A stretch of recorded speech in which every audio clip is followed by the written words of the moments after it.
Que a graça e a paz do Senhor repouse sobre você e sua família. Obrigado por mais uma vez você tirar esse tempo, essa atenção para ouvir o Evangelho completo do Senhor Jesus Cristo.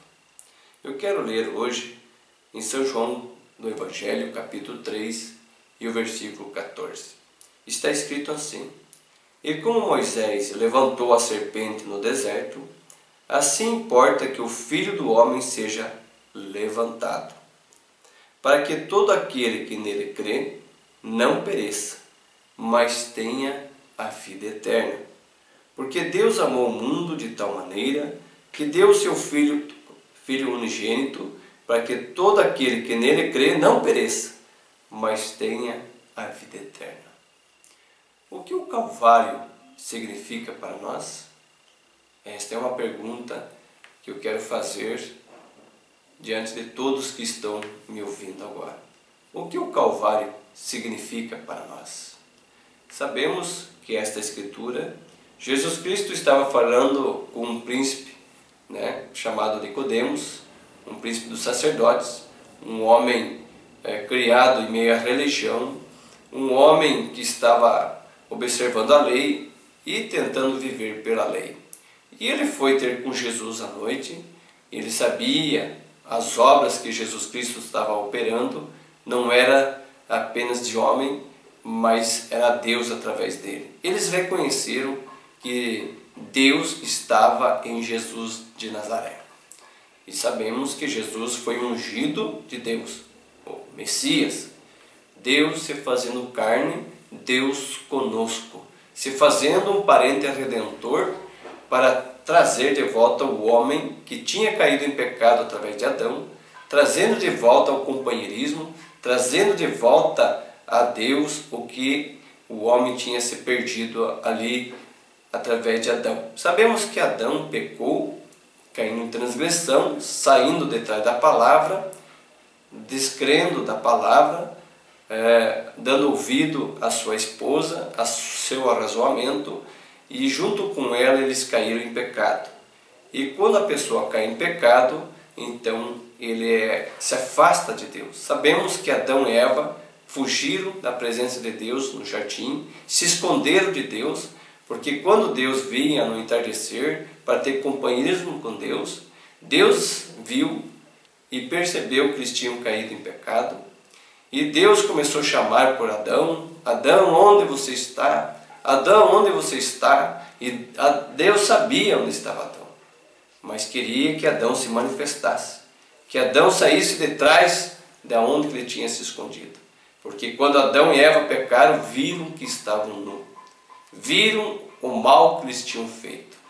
Até então, eles tentaram fazer uma religião para eles, para se apresentar diante do Senhor, pegando aquelas folhas de figueira e cobrindo a sua nudez. E aquilo não funcionou.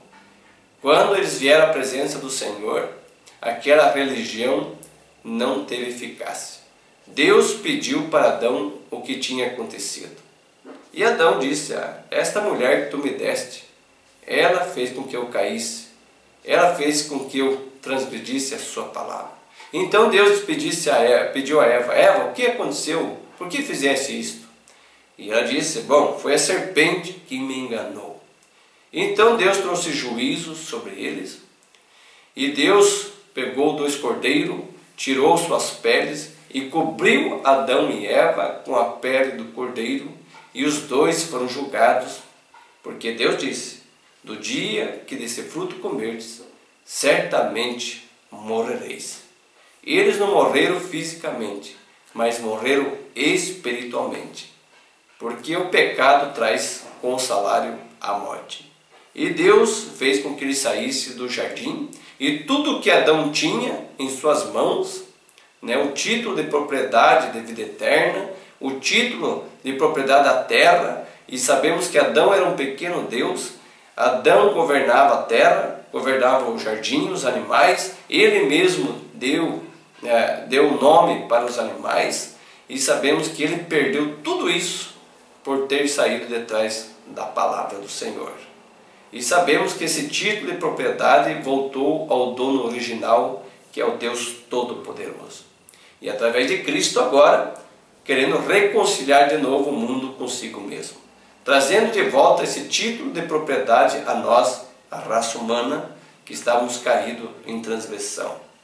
Agora, como aquela serpente de bronze foi erguida em meio ao deserto, porque o povo tinha transgredido a palavra também, o povo estava murmurando, o povo estava se queixando, insatisfeito com o líder e murmurando contra Deus, Deus se irou e Deus permitiu então esta praga de serpentes que os picasse, e muitos estavam sendo mortos por isso.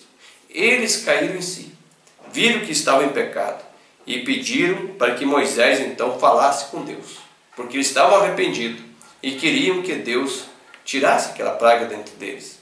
Moisés foi e falou com o Senhor, e Deus pediu para que ele levantasse essa serpente de bronze.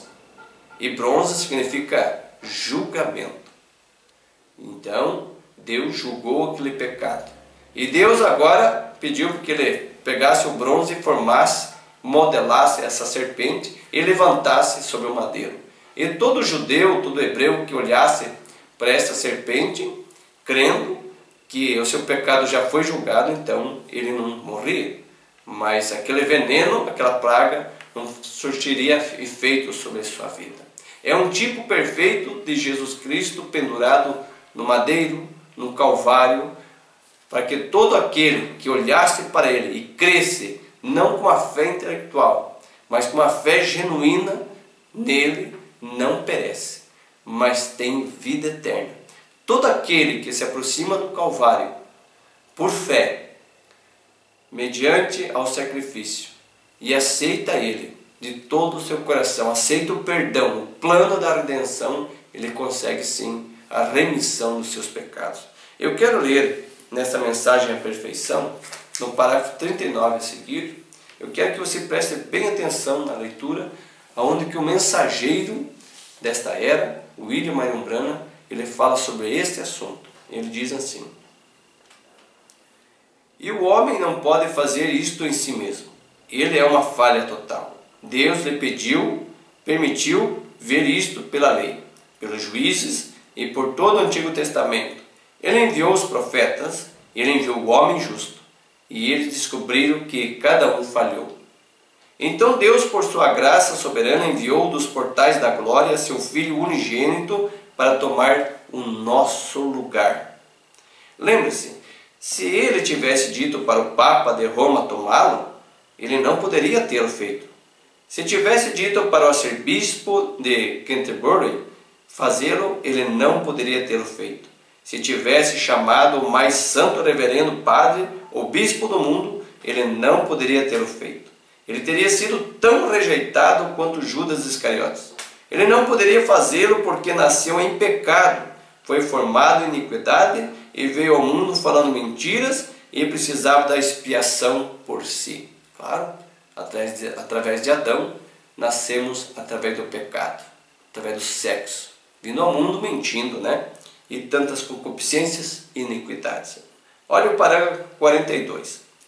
Aleluia! Mas houve um que veio dos portais da glória, nenhum outro, não um homem, não um bom homem, tampouco um judeu ou um gentil.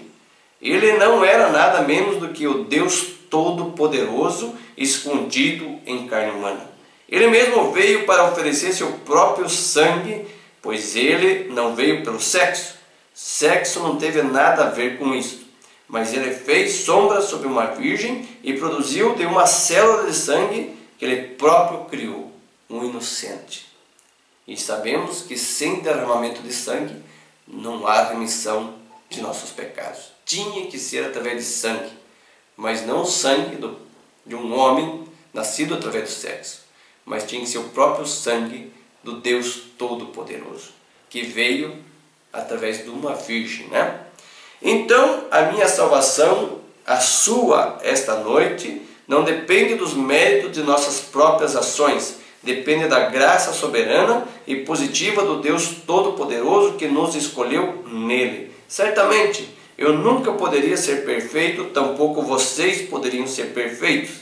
E não afirmamos ser perfeitos, mas temos esta única consolação, que a nossa fé descansa em um sacrifício perfeito que já foi recebido. Aleluias! Louvado seja o nome do Senhor. Então, como sabemos que alcançamos isto?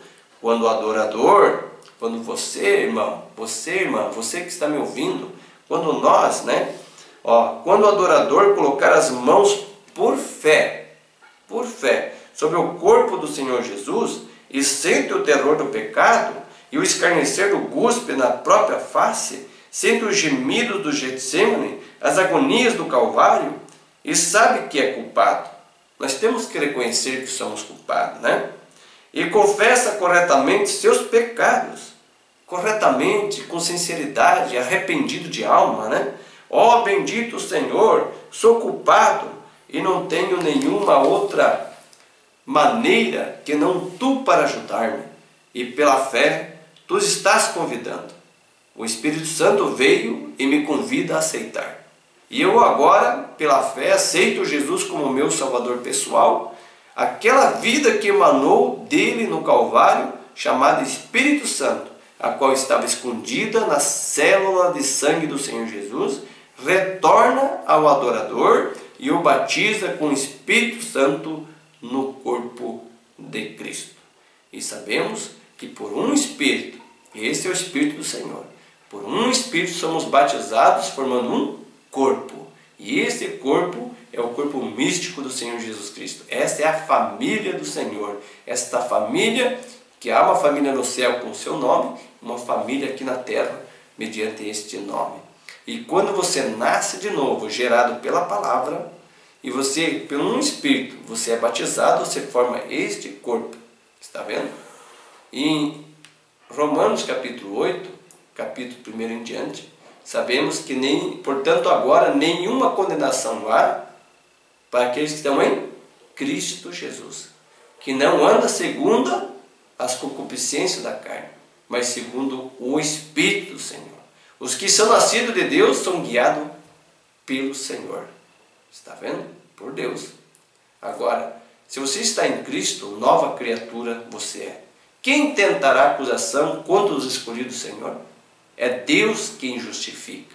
É Deus que nos chama. É Deus que nos traz a justificação. Tudo é Ele fazendo por nós, mediante ao Calvário. Olha, parágrafo 45. E Ele já está julgado. Quem? Jesus Cristo, o Cordeiro, o parente redentor, o nosso mediador. Ele já está julgado. Você não tem que se preocupar a respeito do julgamento. Esse julgamento é o julgamento do trono branco. E nós estamos sendo julgados hoje pela palavra de Deus, para nós não ser julgados com o mundo no trono branco. Olha, então esse cordeiro já foi julgado. Então você não precisa se preocupar a respeito do julgamento se você está em Cristo. Tá vendo? Não numa religião, não no sistema organizado, não no que o homem está oferecendo, mas você está naquilo que Deus ofereceu por você. Quando eu me viro e olho para aquele pequeno crucifixo, eu compreendo que isto representa seu corpo, e agora aquele corpo já foi julgado.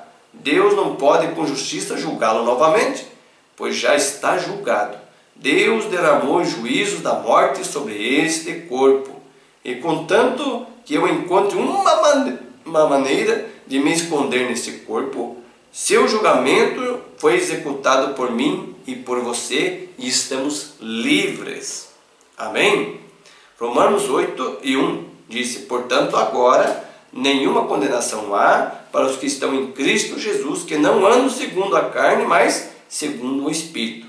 Aí está, nenhuma condenação. Não importa o que venha acontecer, você está escondido debaixo do sangue. Amém? Eu quero ler também na mensagem O que fosse ver. Tudo depende de nossa decisão. Deus nos deu a livre-arbítrio de escolha. E nós, como seres humanos, enquanto nós temos fôlego de vida, se nós temos uma alma eleita, se nós temos uma predestinação, se nós temos um desejo de herdar a vida eterna, então devemos aceitar o que Deus tem nos preparado, o que Deus tem oferecido a nós. Depende do que a sua escolha, do que você escolher. Existe apenas dois caminhos. Um caminho espaçoso, que conduz à perdição, mas também existe o caminho apertado, a porta estreita, mas que conduz à vida eterna.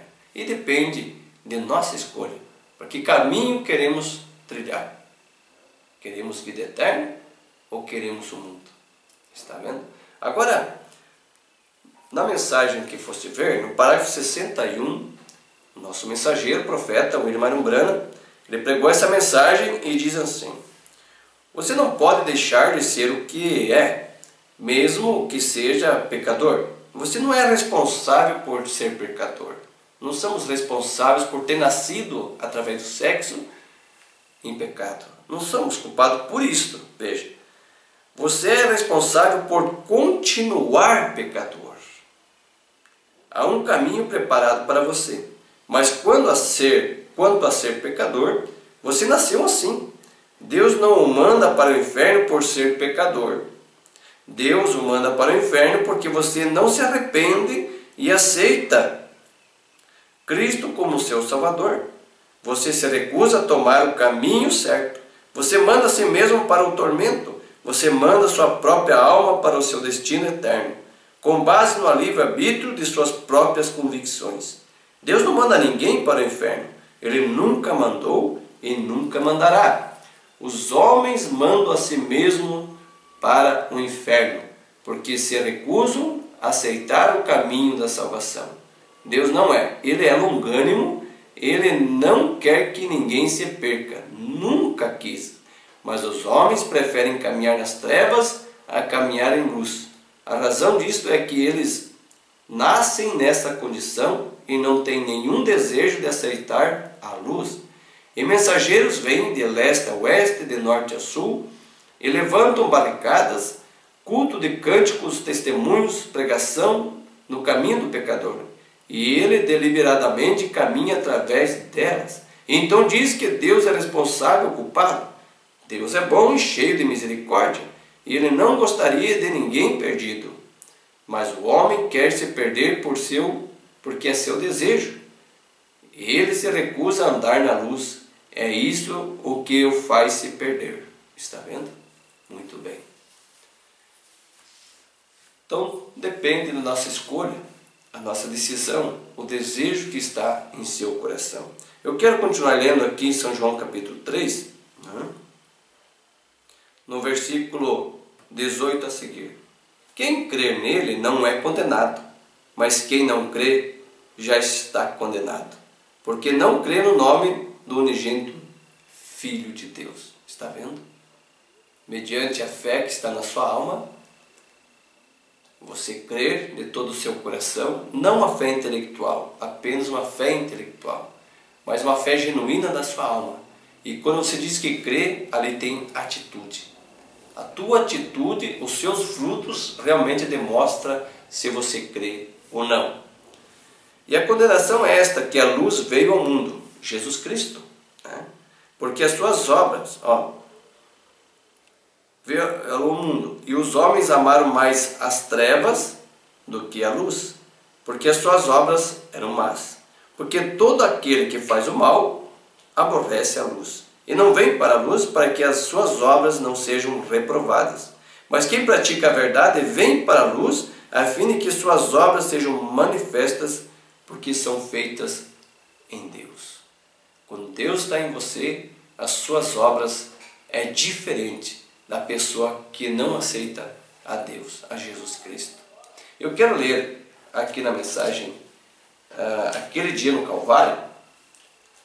O irmão Branham diz no parágrafo 47, assim: Deus colocou de volta nas mãos do homem outro caminho que ele estava procurando.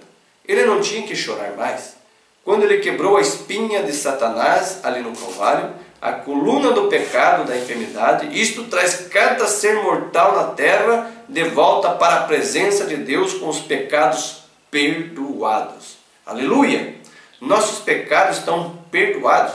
Satanás não pode nos obscurecer mais de Deus. Há um caminho feito. há um telefone ali, há uma linha para a glória. Isto faz com que cada pessoa alcance aquela linha.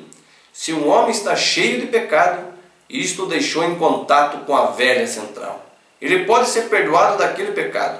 Não somente isto, mas aquele pecado é pago. Glória! Você não tem que dizer, eu não sou digno. Certamente você não é. Você nunca poderia ser, mas um que é digno tomou o seu lugar. Você está livre. Você não tem que se preocupar mais. Você não precisa ser um homem buscador de prazeres aqui na terra, pois há uma fonte cheia de sangue que corre das veias de Emanuel, onde pecadores mergulham abaixo das águas e perdem todas as suas manchas de culpa. Você não tem que estar perdido. Há um caminho e um caminho do alto, e é chamado o caminho da santidade. O imundo não passará sobre ele, pois ele vem primeiro à fonte, então ele entra no caminho do alto. Ele rompeu os poderes de Satanás. Ele abriu as portas da prisão do inferno para cada homem que estava trancado nesta terra, na prisão, temendo que quando ele morresse, o que a morte seria para ele. No Calvário ele abriu aquelas portas das celas e permitiu que cada cativo fosse libertado. Você não precisa mais ser partido pelo pecado. Você não tem mais que entregar os seus membros para o pecado, bebendo, fumando, jogando, mentindo. Você pode ser honesto, justo e direito.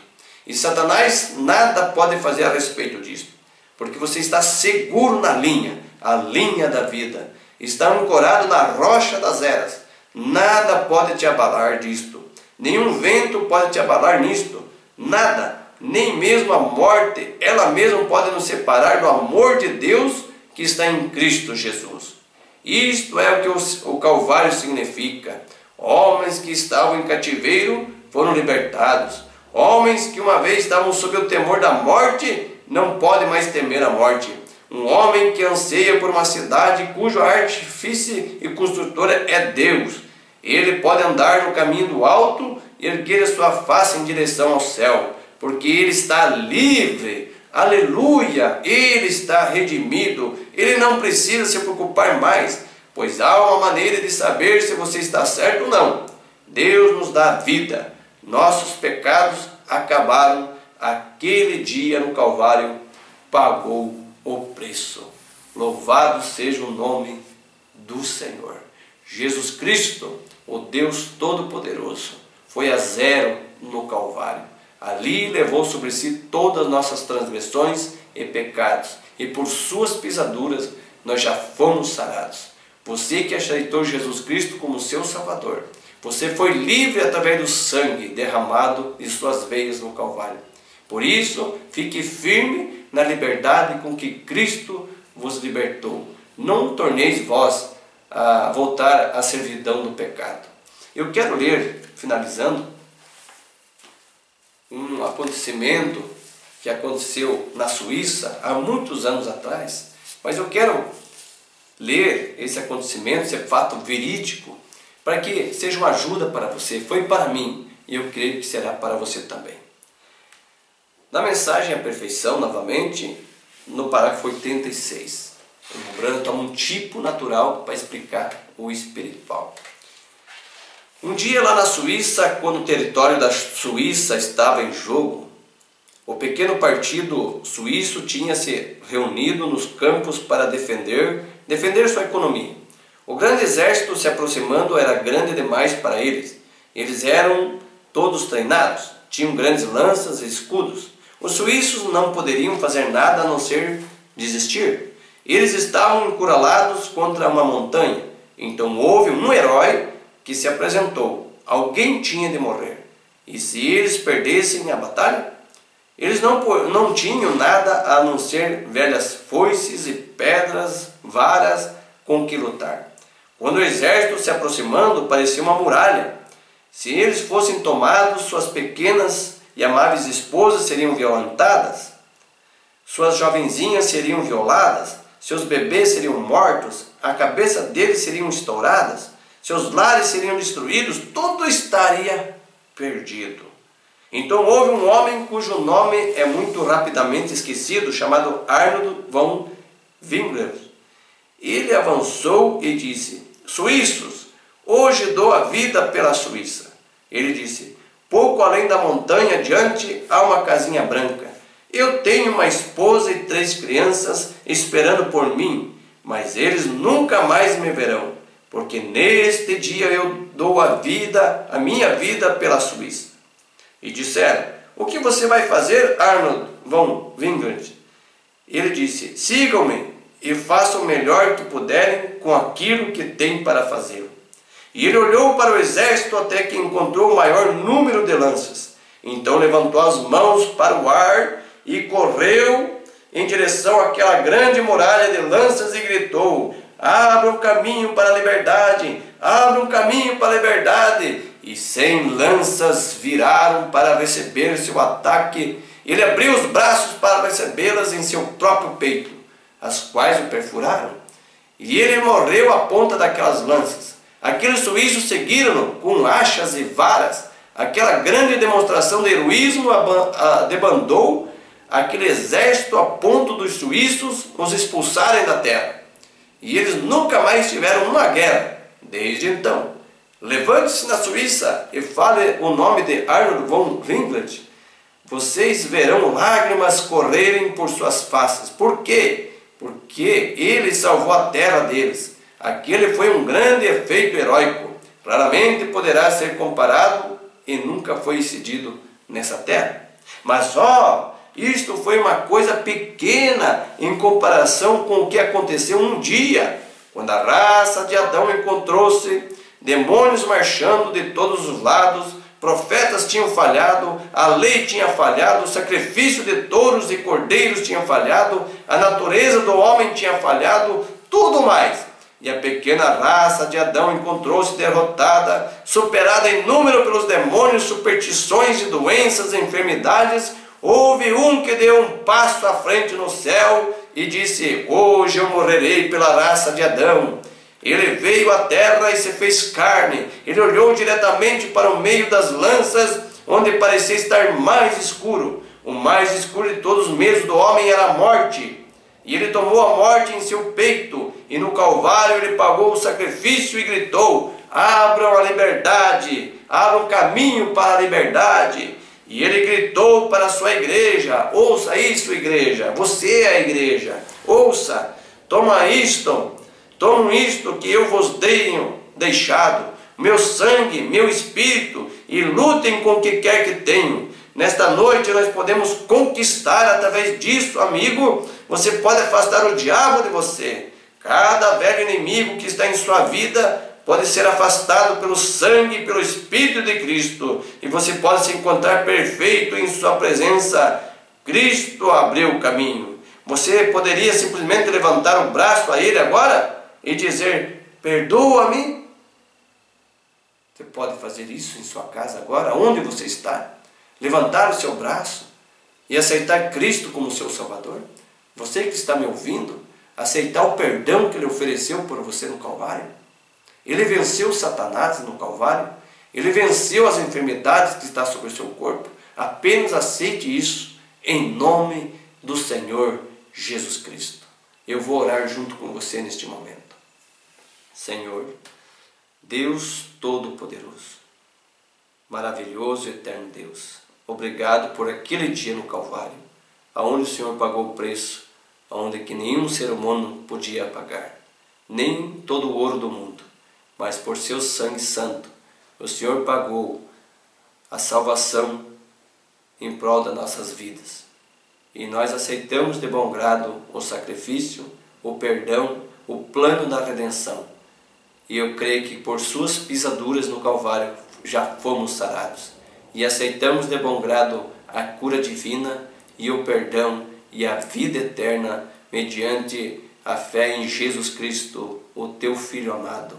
Em nome do Senhor que agradecemos e pedimos. Amém. Que Deus te abençoe em nome do Senhor Jesus Cristo.